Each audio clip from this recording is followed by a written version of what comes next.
So the pleasing thing about our full year 2018 results is that they're boringly predictable, continuing very much on the theme of building scale, and through our operational gearing, that scale turning into profit. And you can see that in our core metrics. Our TPV is up 109% year on year as we roll out more merchants across carriers around the world. Our revenue is growing at 45%, and that revenue is increasingly turning into EBITDA. So our EBITDA has turned from a 2.3 loss in 2017 into a 6.3 million profit in 2018. So from an operating expense point of view, again, the benefits of scale are there to be seen. So the expenditure in our payments business was up just $500,000 year on year, and that $500,000 has been used to increase the capacity of our platform, which has gone from 400 transactions per second up to 600 transactions per second. So we can, as you can see, we can continue to grow this business without incurring significant operating expenditure. The remaining of the 2 million extra OPEX that we spent during the year has gone on to seed what is now becoming Boku Identity. So we stood up a small team of individuals within the organization to go and explore this exciting new market. And that was the precursor to the acquisition of Neal, which we'll talk a bit about later in the video. So it's a really interesting time for Boku at the moment. We're sitting here with a payments business that, as you've heard from Stuart, has been really booming. Big growth in TPV numbers, big growth in all of our other metrics, 13.5 million monthly active users, a greater proportion of those users coming back every month. But probably the most interesting one of those is that we're sitting here with 70 new Boku account connections activated during the year. And that's kind of a leading indicator into growth as we look into the future. And whilst not all account connections are strictly equal, the fact that we're still deploying new connections for our existing customers gives us a really good line of sight into good levels of growth coming out of the payments business in the next year or so. In fact, even beyond, each of those connections probably takes a couple of years to mature. So the question is, why is it, given that we've got this really great growth coming from the payments business, and most of that is falling through at a gross margin of 93%, falling without having to drive much in the way of operating expenditure, why are we going out into this identity business? And it's worth just sort of pulling back and saying, putting this into a wider strategic context. And I think the best way of characterizing this is just, first of all, to think what's happening in the change of the way in which people consume things.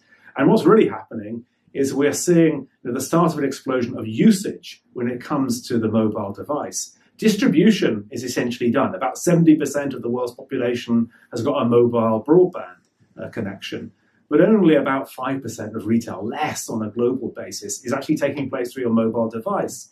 We need to focus our efforts on these multiple industries that are being disrupted by these little computers we're carrying around in our pockets. And Boku has been able to participate in that disruption when it comes to entertainment, and with our customers like Sony and Spotify and Netflix and Apple and the rest.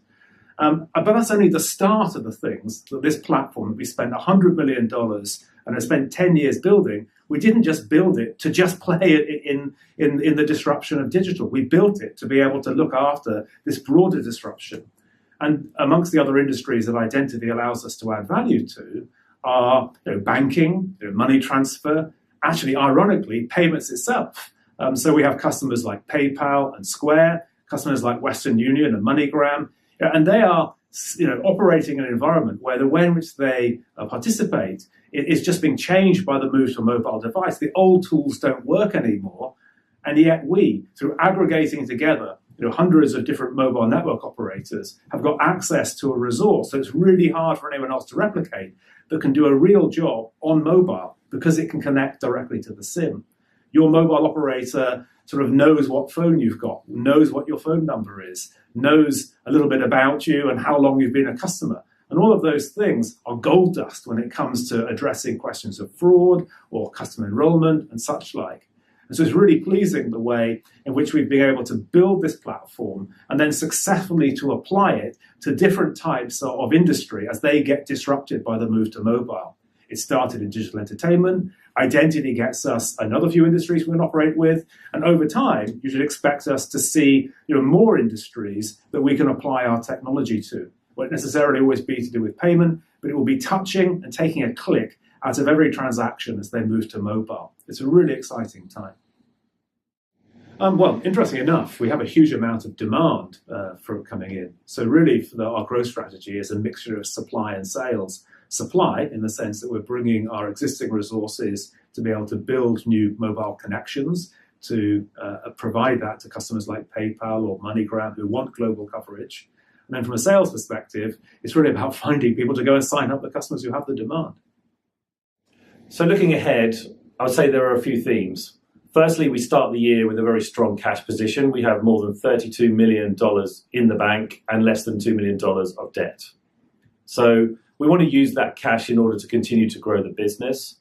On the payment side, that's a continuation of a theme. We expect revenue to continue to grow, and we have really good line of sight to all the future implementations for at least the coming 18 months. On the identity side, it's really a land grab. We need to ramp that business up by bringing in new salespeople and also switching on supply with carriers around the world to be able to maximize that opportunity. And actually, we don't disagree with the current analyst predictions that our revenues are going to be in the region of $52 million against our $35 million in 2018. So significant growth. And once again, a lot of that growth is going to drop to the bottom line, and we're predicting EBITDA growth of between 45 and 50% in 2019. So all of that is with the funding and the accelerated activities around identity, continued support and innovation around the payments business. But the bottom line is EBITDA will grow significantly and our cash will continue to grow with it.